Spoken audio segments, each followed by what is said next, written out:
Today, you'll learn phrases that could genuinely help you in a real health situation, explained calmly, step by step. Hello, and welcome back to Spoken English Daily. I'm Robert, And I'm Jackie. and thanks for making English part of your day. Every time you listen, you are building something. Fluency, confidence, comfort. We keep things slow, clear, and natural. Everyday conversations, simple phrases, real English. There's no rush here. Just enjoy the process and trust that it is working. Don't worry if you don't understand every word. That is completely normal. Just keep listening and let the English come to you. Today's episode has 4 segments. First, we'll talk about what it's like to deal with health situations in English. Then you'll hear phrases that help you explain how you feel to a doctor or nurse. After that, we'll act out a short doctor's appointment so you can hear the phrases in a real situation. And we'll close with a calm review of everything you heard. Take a breath. Let's begin. And if Spoken English Daily helps you, please follow or subscribe. It helps us continue making calm English practice for you. And thanks for being here. Today, we're talking about health and the English you need at a doctor's office. This topic is important and it can feel scary in a second language. In this episode, you'll hear phrases that help you explain how you feel. You'll also hear how to ask for help when you don't understand. Let's start with our first segment, our own experiences with health and English. Have you ever had to speak English at a doctor's office or hospital? Yes, once at an urgent care clinic. My vocabulary was okay for simple things, but when the nurse started asking detailed questions about symptoms, I struggled. It was stressful. I understand that. I went to a doctor's office once and had to fill out a form with medical history. Some of the words I didn't know. I left some sections blank and felt embarrassed about it. That's such a common feeling, like you're missing something important. It's hard to describe how you feel physically in a second language. Definitely. And the nervous energy makes it worse. When you're already anxious about your health, finding the right words in another language is even harder. That's so true. For me, the hardest part is explaining where something hurts. I can feel it clearly, but finding the right words or the right body part name, that takes time. It really does slow you down at the worst possible moment. What is the most important thing to be able to say in a health situation? Being able to say where the pain is and how it started. Like, I have a sharp pain in my chest, and it started this morning. That sentence could genuinely matter. For me, it's can you explain that again more slowly? Because if you don't understand your doctor's instructions, nothing else matters. You need to understand the plan. That is such a good point. Understanding the plan really is everything. Did you know you can ask a doctor to speak more slowly? I've done it once, yes. My doctor was very patient. She slowed down and even drew a little diagram to help me understand. I felt much better after. I haven't, but I wish I had. There was one appointment where I nodded along and then I had to look everything up later. I should have just asked. That's exactly why today's phrases matter. Let's go through them now. Let's slow down and go through today's key phrases together. I haven't been feeling well. I haven't been feeling well. That is a general way to tell a doctor you are sick or not yourself, is to say, I haven't been feeling well. I have a sharp pain in my. I have a sharp pain in my. Which is how you would describe an intense or sudden pain in a specific area. I have a sharp pain in my. And then you would explain the body part. It started a few days ago. It started a few days ago. That is how to explain when your symptoms began. You would say, it started a few days ago.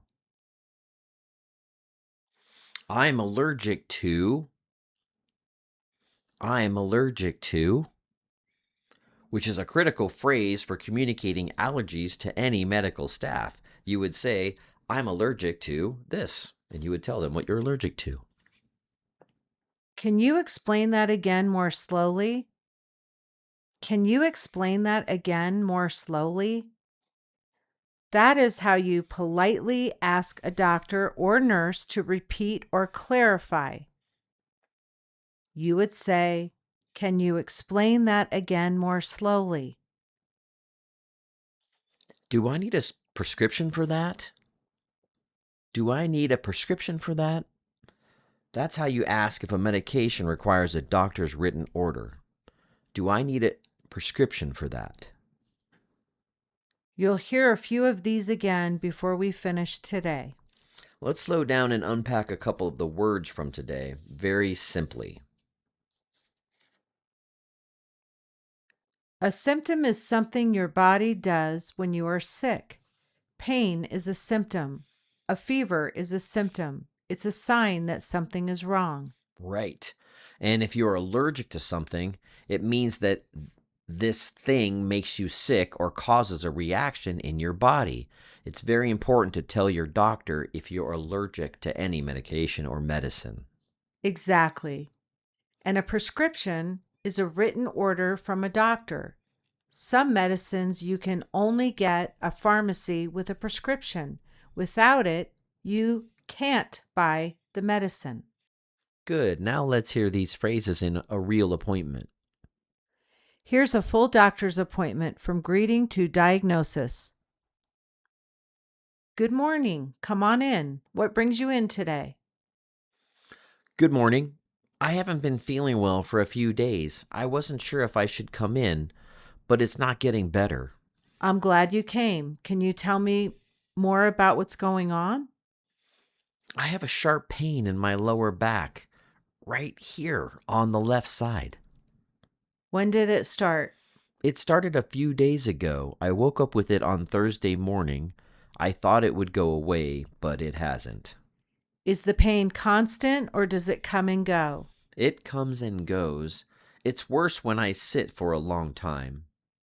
Are you taking any medications currently? And are there any allergies that I should know about? I'm not taking anything regularly, and yes, I'm allergic to penicillin. I always mention that. Very good that you told me. Based on what you're describing, this is most likely a muscle strain. I'd recommend an anti-inflammatory medication and some gentle stretching for the next week. If it doesn't improve, we'll take a closer look. I'm sorry, can you explain that again more slowly? I want to make sure I understand correctly. Of course, the pain is most likely from a strained muscle, a sore muscle, probably from sitting or lifting. I'm going to give you a medication that reduces pain and swelling, and I want you to do some light stretching each day. That is very clear, thank you. Do I need a prescription for that medication? Yes, I'll write one for you now. You can take it to any pharmacy. Thank you very much. I already feel better just knowing what it is. That's what we're here for. Take care, and remember, you can always call us if anything changes. Now let's slow down and hear a few of today's phrases again. So far, you have heard phrases like, I haven't been feeling well. It started a few days ago.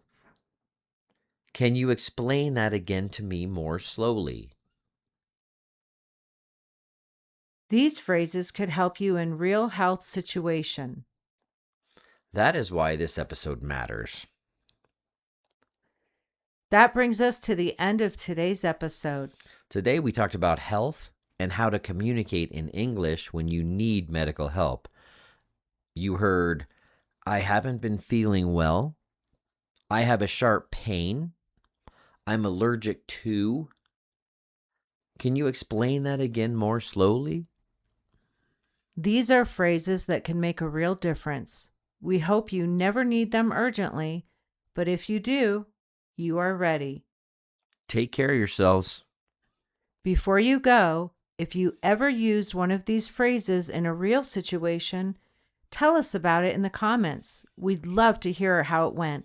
And if you enjoyed this episode, please subscribe. We'll be back soon with more calm, clear English just for you. We will see you in the next episode.